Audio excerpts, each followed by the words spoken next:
check.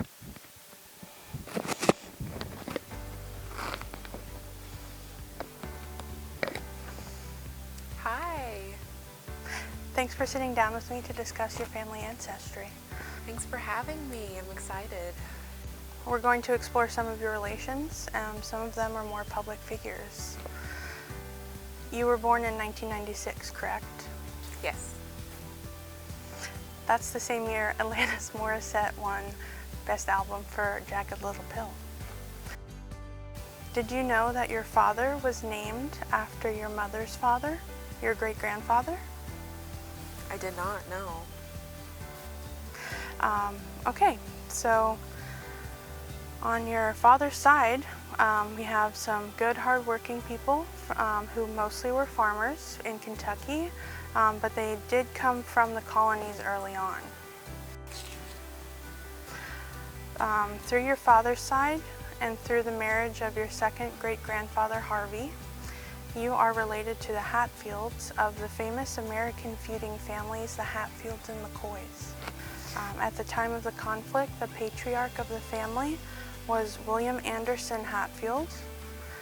He and you have a common ancestor in Joseph Hatfield, who was a Revolutionary War veteran born in Orange County, Virginia. He was your seventh great-grandfather, and William, known as Devil Anne's, is your third cousin 5 times removed. That's so interesting.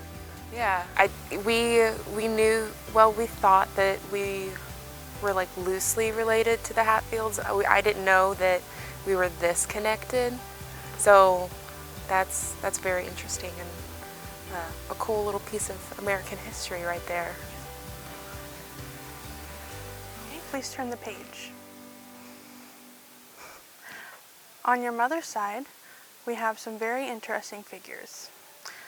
A few generations back, I was able to find a hotel and campground owned and operated by your second cousin, 4 times removed, Leonidas Quire. He lived in Frankfort, Kentucky.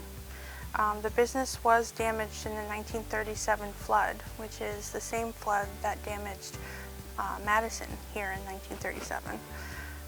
Have you ever been to that part of Frankfort, Kentucky?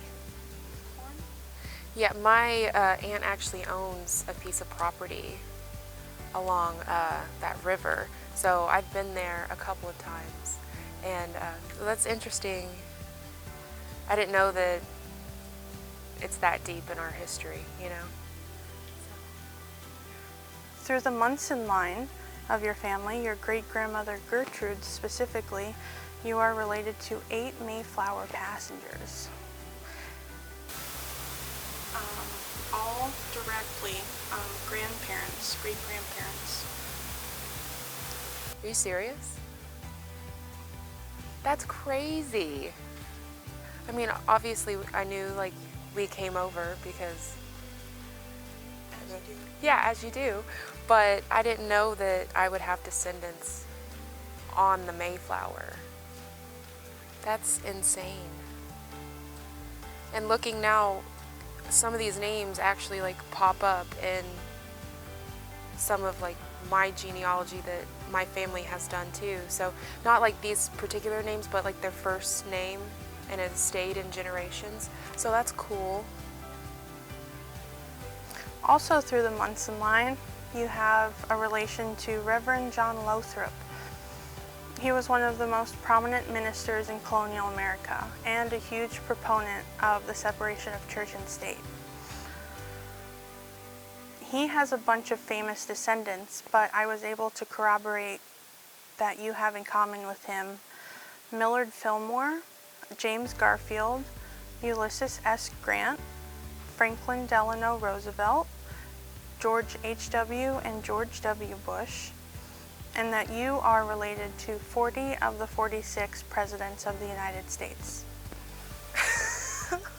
40? 40 of them? Yeah.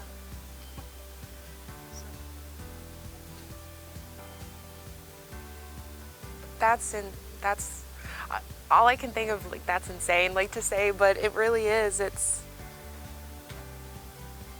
I mean, obviously, you know that you come from a long line of people, but I never realized that I would have like as many notable figures in American history as I do.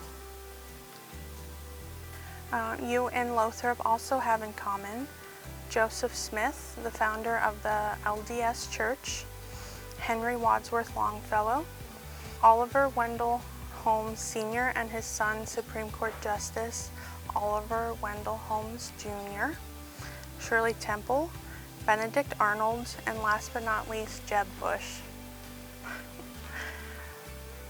So what do you think? How are you feeling right now? It's just, the word that I could is insane. It's crazy.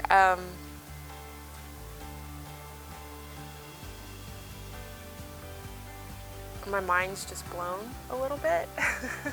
So, I mean, I grew up watching Shirley Temple, you know, like her old films and stuff when she was a kid. So to know that there's like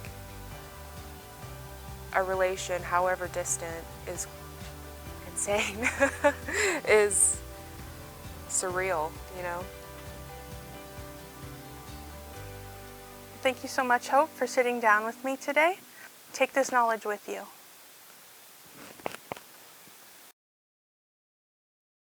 It's going to be choppy, but I'll get it.